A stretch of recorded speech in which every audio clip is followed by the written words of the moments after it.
first on to Brooklyn, Arnav, speaking second on Marco's note, Ricky, and 3, 2, 1. This house hopes that ghosts are real. We're going to forward 6 pushes. 1, on eternal life is good. Specifically, staying in this life is good. 3rd, meeting your dead, or being able to experience the people that you lived with is good. 4, an idea of hedonism. 5, a lack of FOMO. And 6, being able to peacefully retire eventually.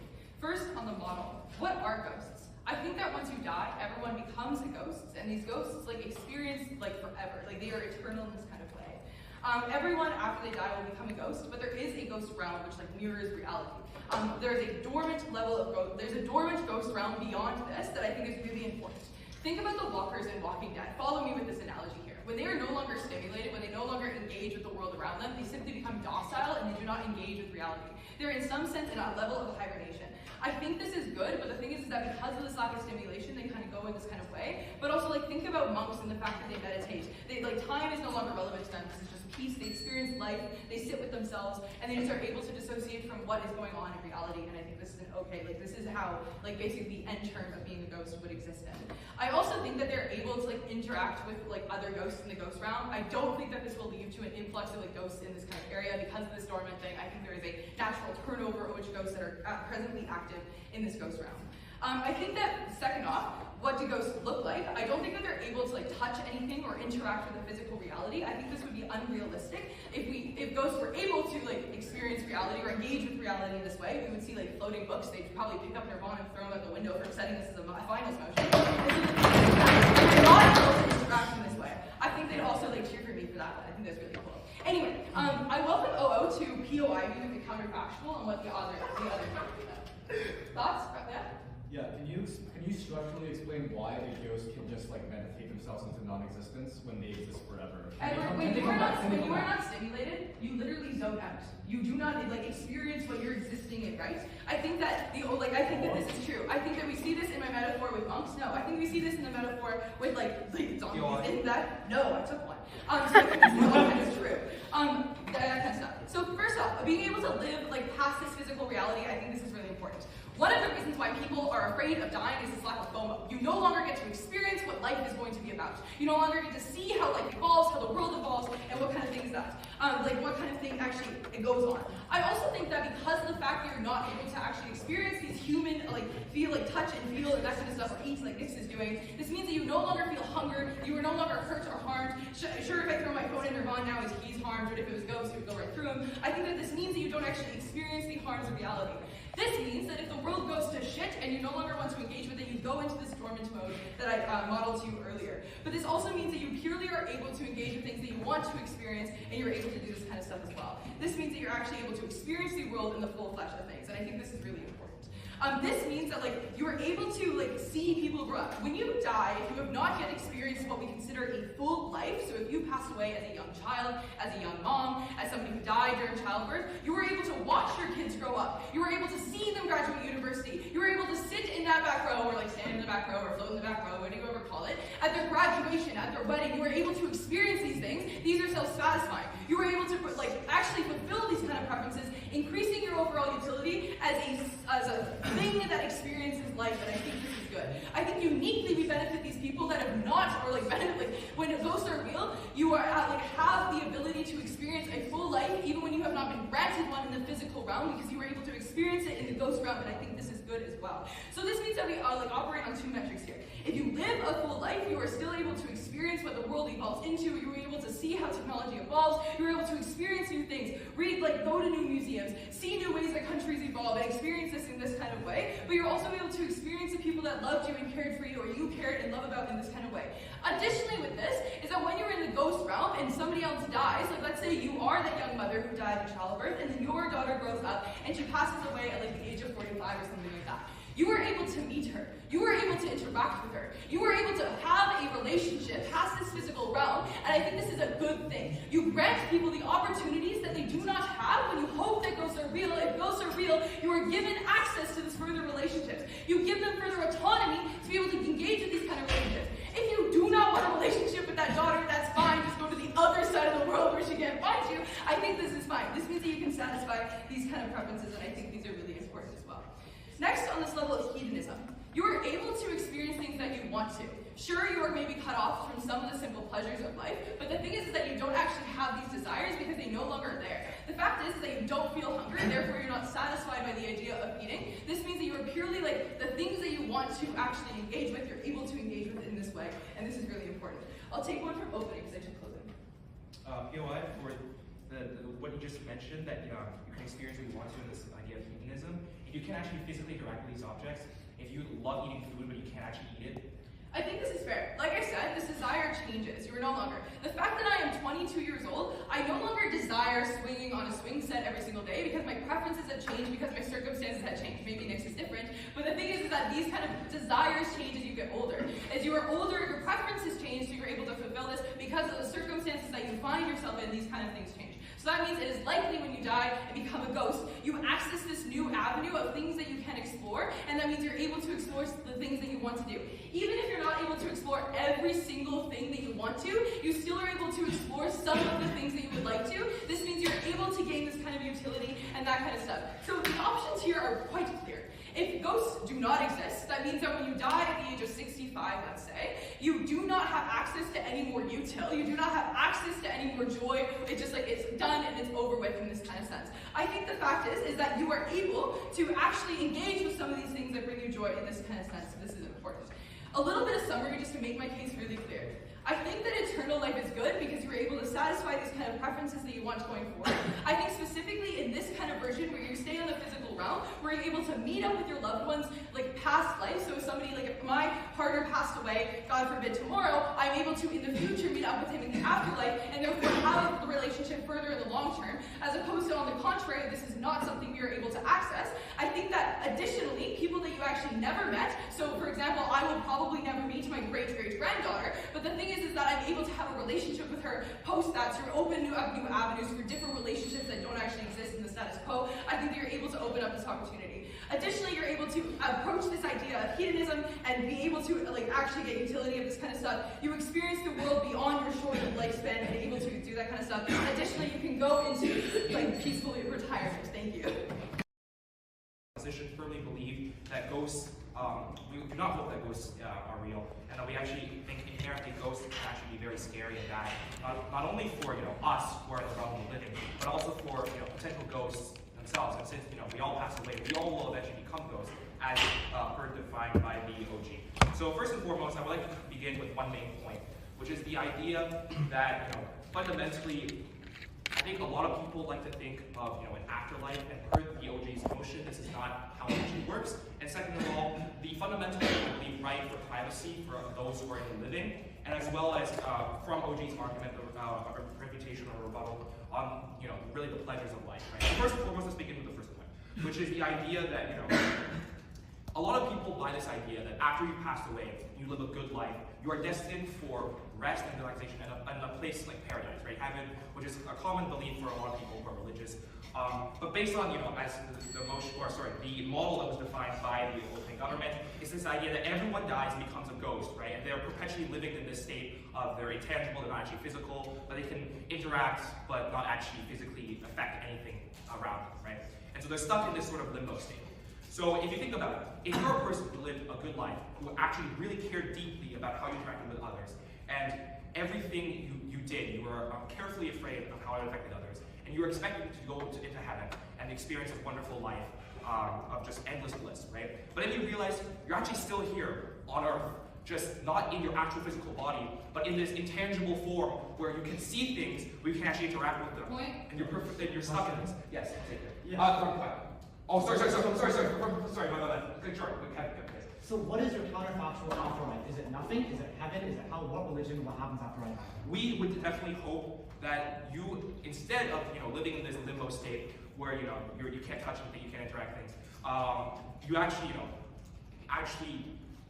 we actually think that it's better that people actually don't know, right? We don't hope that everything about the afterlife is actually well known and that you can say absolutely ghosts exist. No, ghosts actually exist, and that everything we know about the afterlife is this, and this is exactly how it happens. I think religion is innately a very personal thing, and that people think about what they want to happen outside of their life and after death, and it's innately personal, and it's for every single person to actually think of for themselves. But this is kind of a side. So first, why does this matter? So first and foremost, think of you actually being a living person, right? You being a living person, per the motion, this could happen to you, right? You after you die, you are guaranteed to become a ghost and live in this intangible state. And they give a lot of examples of just good, sort of hedonism and all that, and you experience pleasures after you died. But I would actually critique this, because they give the example of I've heard my POI, right? If you're someone who loves food and you love eating food and you're a food lover, right? You can't actually eat things, right? And that's I think food is a big joy in life. That's one particular example, right? No, that's one particular example. Let's say another thing, right? You love your loved ones and you pass away early, and you think, I want to see them again, right? And you see them, and that's great, right? But then you think about it, you will never be able to feel the touch of them in your arms. You'll never be able to hug them. You'll never be able to experience the same as what you could have if you were still alive. Which creates this perpetual longing, which creates this perpetual longing of, what if I was alive, right? But mind you, you're still stuck in this perpetual state. Sure, you go into this state of, hibernation as they characterize, but it's either hibernation or just endless longing that you wish you were still alive, right? And then for the people who are actually wicked in this world, people who are evil, who actually, they will abuse this, because per, their definition, there's no restrictions on this, right? There's no laws. So let's say, you're a person, right? And you're being stalked by the serial killer. But the serial killer doesn't actually specifically get to kill you, and they pass away. Death penalty, whatever, right? It's not important. This person passes away. And they are set, they hate you, they want to hunt you down, right? And sure, they're not tangible, so they can't directly kill you, but they can spend the rest of their existence, their eternal existence, mind you, haunting you, ruining your life, because you can see them everywhere. This person who, you literally, hated and feared your entire life can just follow you everywhere, right? And we don't even have to go to the extent of just, like a serial killer. If you have one person who you absolutely detested in life, maybe it's a family member, maybe it's some, your arch nemesis, and they pass away, you think, yes, I don't have to see them ever again. On this. And then they think, oh crap, he's back and I can't do anything about it, right? He's living in this perpetual state of existence, and I as a living person can't do anything about this. But mind you, this is also true for everyone as defined, right? So if you die, and you're also condemned to this state of, forever existing, but actually not being able to actually interact to the full extent. So it's this idea of you can see but you can't touch, you can't actually interact with life to its fullest. You only get a small snapshot, and it's there to tease you. It's there to really aggravate you that, you just can't have it all. Almost, but not quite, right? Which goes on to my next point, which is the right to privacy, right? I think we can all agree that, particularly in a world which technology, basically every tech company wants to, get your data and use it to sell, right? We consent to this because we understand that, fundamentally, if you have a cell phone, right, and you're using Instagram, for example, you consented. You made an account, you accepted the terms and conditions, you click the little check mark, you scroll to the list of the terms and conditions, you press accept, right? You accepted it. But let's say you're a person in reality, you're living, and then you have all these people who you don't want to see potentially, and these people, they can literally see you doing anything, and you have nothing you can do to prevent that. Let's say you live in a house, right, and this house is very old, and someone passed away in this house. You know that there's a person who passed away who can be in this house and view your everything about your life, right? While you're sitting on the toilet and you want privacy, there's a ghost who could potentially be watching you from afar. When you're taking a shower, there could be some creep who's passed away 10 decades ago, a century ago, and he's still watching you, right? And you, as a person in the living, have no control over this. You can't do anything to prevent this. There is nowhere in the model defined by OG do they say there's something that the living people of this world can do to actually prevent a ghost from doing this. So you're stuck in this, this world in which, okay, these ghosts exist. I'm eventually going to get there when I die. Bad people have no restriction on what they can do. They can, haunt me for the rest of my existence if there's nothing I can do to stop it. My right to privacy is not respected. And fundamentally, I think this is a detrimental world to live in, and we definitely do not hold this as the true reality that we are actually currently living in. That is why we're so proud to host. Thank you very much. Has made two comments in this debate. But before I get into our two comments, I want to put closing opposition about this debate. What does closing opposition do? They first go into a 4-minute tangent on aging. Look, Judge, I don't know how to prove the burden push they put onto us. because I don't know what the fuck the afterlife looks like. If Leon wants me to grab a knife, stab myself, and reincarnate, I will be happy to give you the mechanisms and the spectrum to prove their mechanism. But insofar as he can't prove otherwise, nor can I do what government bench is able to feed us that you probably either age or like whatever you want. Right? Like, I think this is a very unfair work push to that on us. The second thing that they the second thing I want to do is, even if you don't buy this fact and you expect me to know about the afterlife that I've never lived in before, I think probably norms are probably like developed, right? Which is to say that, like, you know, when you have these large conglomerates of ghosts like bundling together, you probably develop some social norms. While these norms don't exist in a vacuum, they probably are able, strong enough to do things like understand if you were an infant who just died upon birth, or like understand if you were like a little like a boy trapped in a man's body, right? I think when this is the norm for all ghosts, it becomes less weird. But of course, as mortals for us, this is conceivably weird because you don't know what a child in an adult's body looks like. When you are ghosts, when they're when the number of ghosts is constantly increasing, because presumably ghosts don't die, which means the population consistently increases, you're going to see more and more examples of this, which means you're going to see more and more examples of the things that we consider extraordinary, but for a ghost consider ordinary. Close to opposition, out of space. The second thing to try to do is take down Arnav's extraordinary section by saying, bad people are bad people. Two problems with this.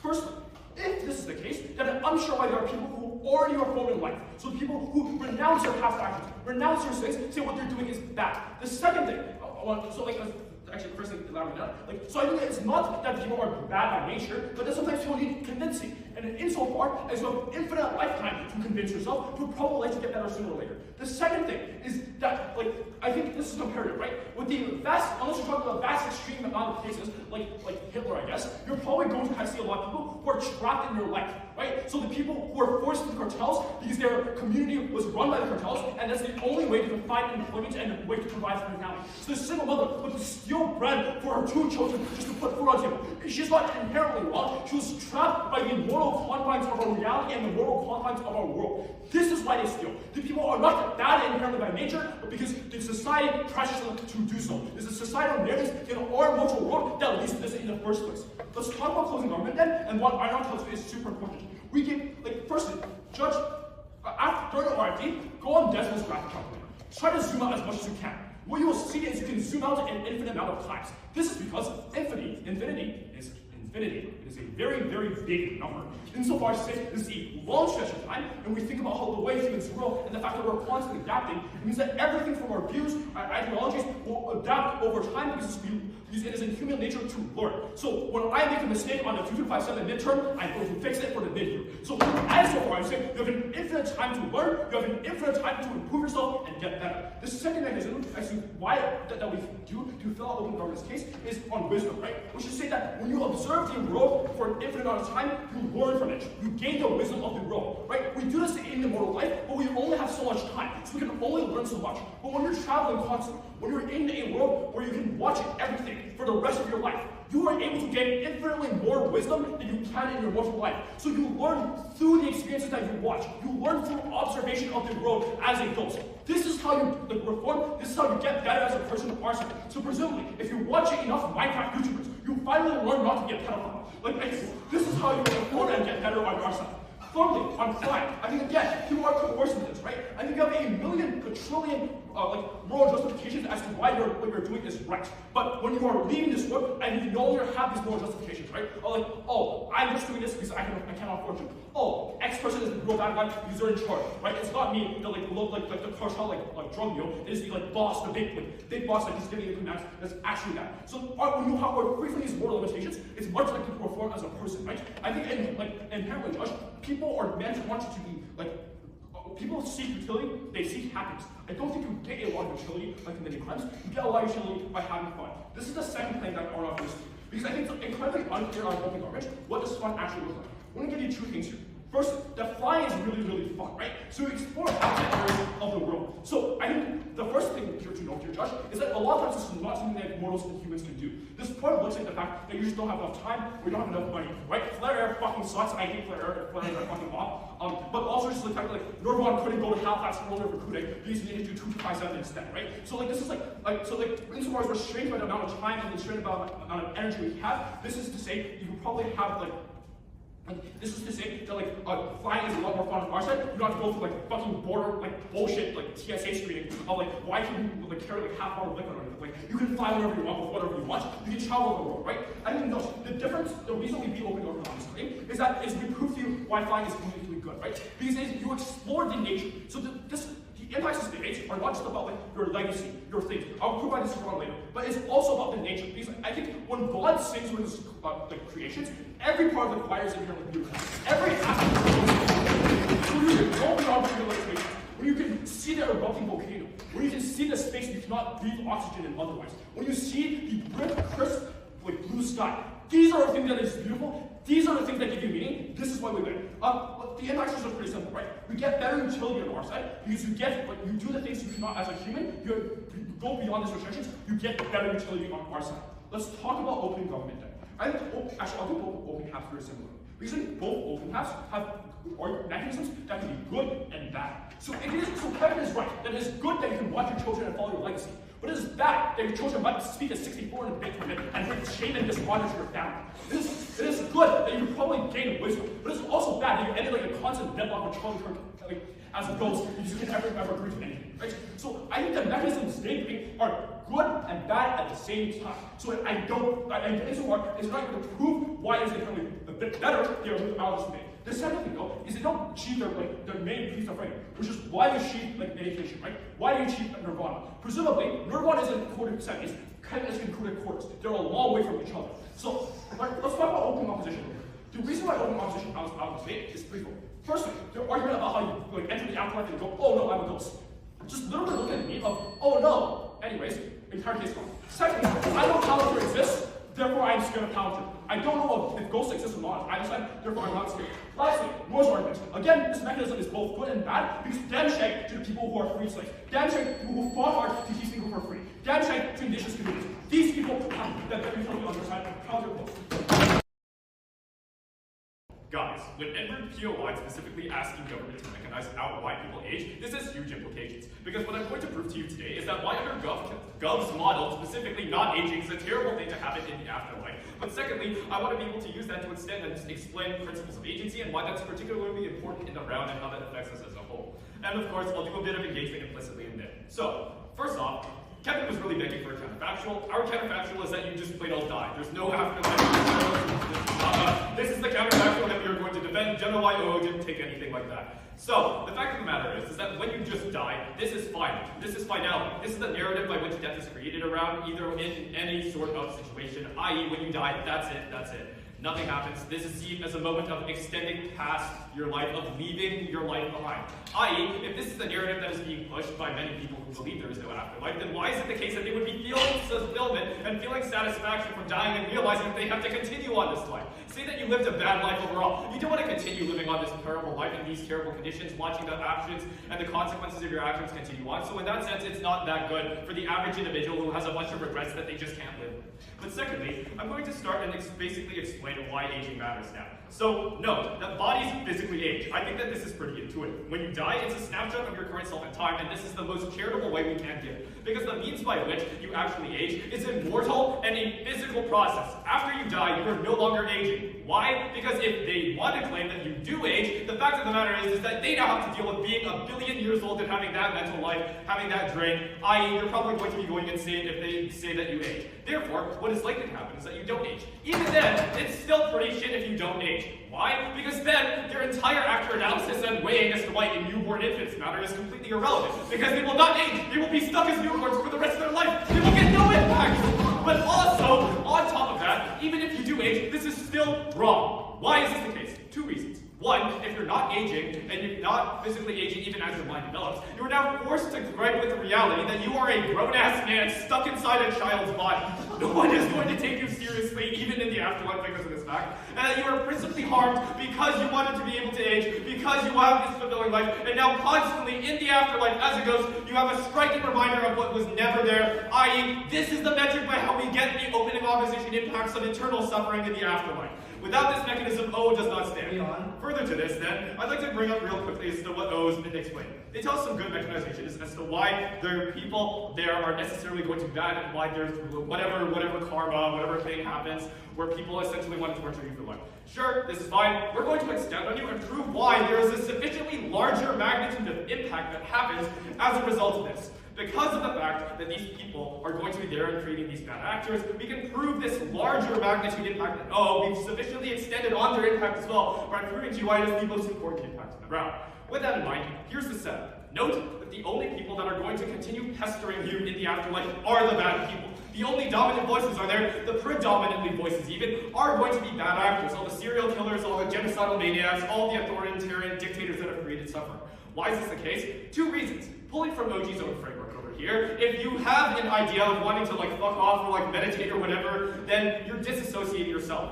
This is likely going to happen to all of the good people who get sick and tired of hearing dictators yap on and on about how they were actually in the right. This means that what is going to be left over is predominantly a whole bunch of bad actors. These are the only people that really care about making an impact in the afterlife, i.e., you can't really fuck off if the only people there are going to be specifically people that have their worst incentives in mind. Why are they still likely to actually be a bad person? And note that this is engaging directly with CG's framework. The reason that they are likely to continue being a bad person is because they live for it. Under CG's own framework even, if they decide that they no longer can do the same things, they aren't going to pivot over to making themselves better or in becoming the next butter or whatever. I think that what's likely going to happen is that they are going to be turning on to what they can accomplish, i.e. they're going to focus and make their entire afterlife about pestering the people, about spreading empathy. Why? Because in the mortal life that they have specifically resulted in overall becoming the worst person. They live off of spreading suffering. Unclear as to why this changes on CG's side of the framework. Yes? So you're a ghost, it's a spirit, it's free of human limitations, and shallow those won't matter centuries later. Also, good people will be there to enjoy it. Hitler is going to get bored of dropping new albums centuries later. Imagine the time scale of this, right? If your human was and not going to be that important, how do you find peace and fulfillment? I don't think that this is necessarily true because, again, I don't want to note to your panel that he is trying to mechanize Hitler's intentions. When I tried to do this, it did not work so well. So,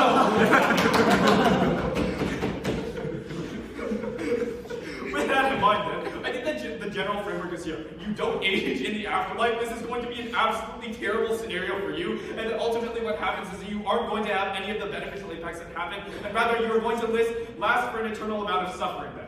What then is now the principle on agency? Note that the reason why the principle of agency applies here is that it is presumed that your preferences apply beyond your death and that you deserve to have a say in what goes on afterwards. Note that this is why wills exist. Wills are an extension of your agency because it presumes that what you have written in your will continue to be your preference post-death. Another example, do not resuscitate orders. Note that if you do not have a do not resuscitate order, you are presumably not saving them when they are passing out because of the fact that we presume their preferences will continue post-death. Note then that the impacts are clear. One, on their side of the house, they literally never fulfill their agency. Because the fact of the matter is there's two stakeholders. People who do want to prematurely die, and what happens to them, they feel utterly violated by the fact that their agency is gone. They wanted to die for a reason, and what's left of it is the fact that they now have to live an eternal afterlife. You cannot just say this and be satisfied even by fucking off or using whatever thing Kevin wants to frame it and being dominant. Because the fact of the matter is you still intrinsically understand it. You wanted to die. You wanted our counterfactual, just nothing happening, but now you have to live an eternity of the afterlife. But what about the people who don't want to die, i.e. the premature deaths? Under this, they literally have things they want to do after they die, i.e. they don't get agency on Gov's side no matter how Kevin wants to frame it, because all the tangible things that they want to do are no longer there, and now they have to live with that fact as well, i.e. they never get agency on their side of the house. Agency is important because we deserve to choose the right and what happens to ourselves. Agency is important because people deserve the right to choose specifically why they exist. This is a principle as to prove why we exist in general. So overall, not only is there going to be a general worst scenario in terms of how you actually live your eternal life, note that I've also sufficiently proven to you why these bad actors are going to be in the afterlife and why they're the most predominant ones, using this to differentiate from OO, because we explained to you why this magnitude is significantly higher and therefore why we outweigh over them. And of course, we've also engaged directly with both government benches, saying that the framework is kind of whack, and we're providing the counterfactual, therefore we weigh over the other things. And the related proposition, Noor, that is no longer the end of your life. We think that your right to live a dignified life extends beyond the death of your material bodies. Opening government says that your preferences change, but this is completely assertive. They never give, and neither does closing government, a structural reason for why your preferences change when you die. In fact, I think that the intuition pump is very clear from Leon's speech, which is that society constructs laws and norms in status quo based on the assumption that your preferences don't in fact change once you die. He explained to you how when we construct our wills and when we construct laws like do not resuscitate orders, that we assume in society and the average ordinary voter ought to believe that your preferences do not change once you die. Otherwise, I don't know why these things would exist. Why that is the problem. Agency is equal to the right to a dignified life. Why is this the case?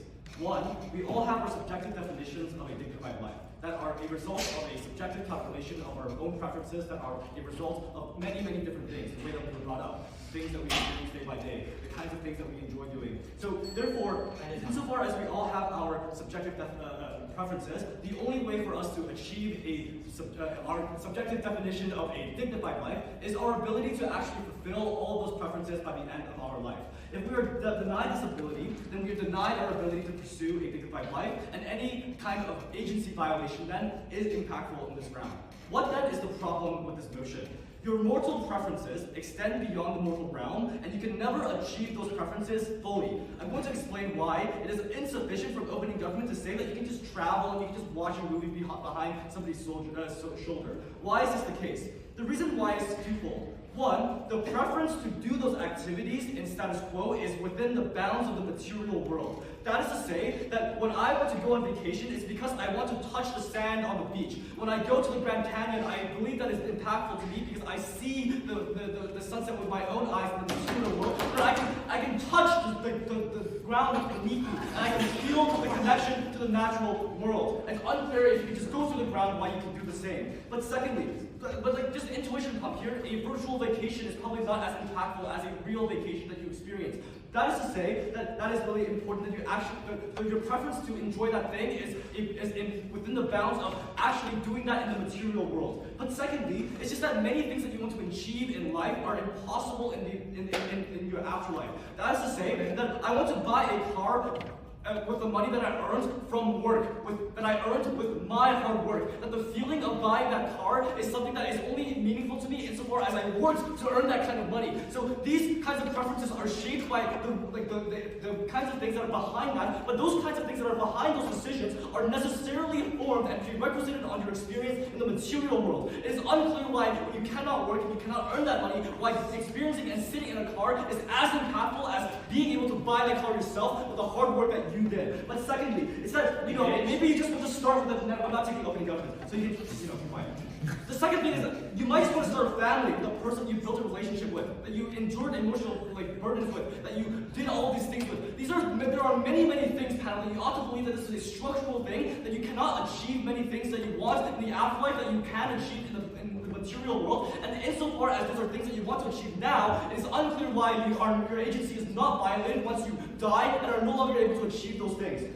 Therefore, your preferences are tied to the material world. That is to say that once you die, your agency is necessarily going to be violated.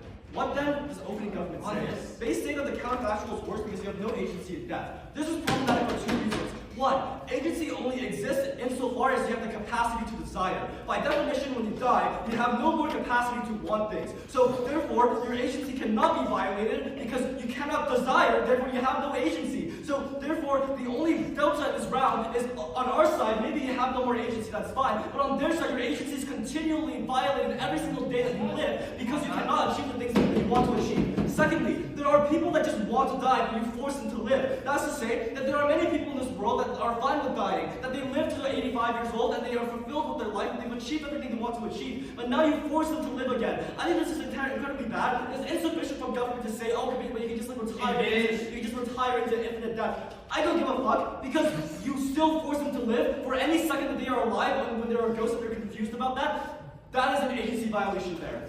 Secondly, closing government is insufficient when they say that you can just experience experience things that is good. There is no justification, check your flow, as to why these experiences are as meaningful as real experiences. That is a critical explanation that they had to give us in order for us to believe that those experiences are equal to or better than the experiences that we have now in the current world. But secondly, closing government says that you can just gain more wisdom. One, why is this a good thing? Many of the worst people in history have been well educated. Kim Jong-un went to school in Switzerland. It's unclear why wisdom is necessarily a good thing. But two, the question I would ask closing government is, what is objective wisdom? Who knows best? How do you know that the things that you learn are actually the best things and the good things and the objectively correct things? It's very unclear why the impact on that is good. I'll tell the government I'm going to deal with you line by line, don't worry, Kevin. Their first claim is that ghosts no longer feel pain, which means you can disengage. One, you can still see your family and your loved ones suffer. Life is suffering for two mechanistic reasons. Firstly, because of the hedonic treadmill. Because we can always reach a baseline level of satisfaction, but you can never be more happy. But you can be more sad, because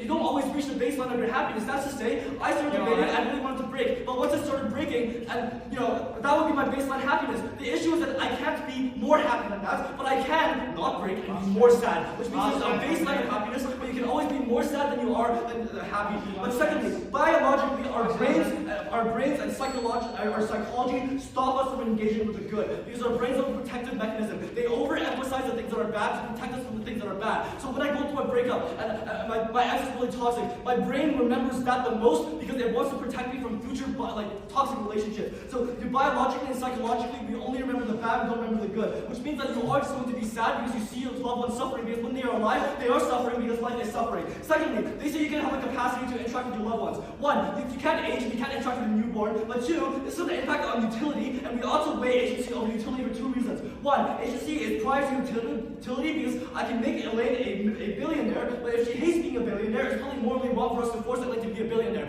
Therefore, we can deduce that agency is always prior to utility, and therefore you should weigh our extension over any contribution on utility. Lastly, I'm going to deal with the opening opposition. Nowhere, and this also deals with a lot of government claims, nowhere in this notion does it claim that we have any impact on the material world. Insofar as people don't know whether lactose actually exists, it's unclear why their harms on either side of the opening half actually materialize, insofar as people do not know that ghosts exist. So you don't have privacy violations or anything like that because you don't know that ghosts are violating your privacy. For all of these many reasons, I'm very proud to oppose. Leader of the opposition, Ryan, and the leader of the opposition, Noor. Speaking first on the government, speaking second on